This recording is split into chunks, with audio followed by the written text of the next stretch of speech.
आपका हमारे चैनल पर स्वागत है। और हम आपको बताएंगे कि यदि आपको कोई बिल्ली मुंह में मांस का टुकड़ा दबाए हुए दिखे तो ये क्या मतलब देता है, या बिल्ली के मैं सारी चीज़ें बता देता हूँ, उसमें ये भी मैं आपको बता दूंगा। अक्सर हम लोग ये सुनते हैं कि बिल्ली को नेगेटिव एनर्जी का प्रतीक बेसिकली हम मानते हैं।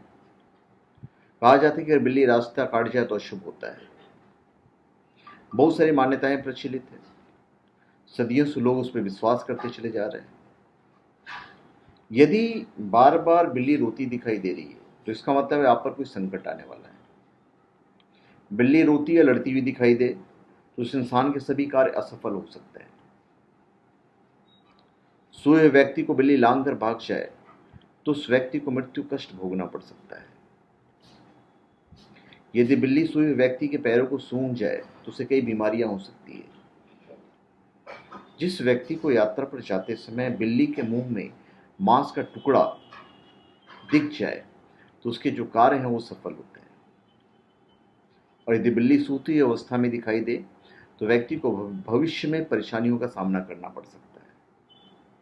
तो धन्यवाद। आपका हमारे चैनल पर स्वागत है। आप हमारे चैनल पर सब्सक्राइब करें और अपने कमेंट दीजिए। धन्यवाद।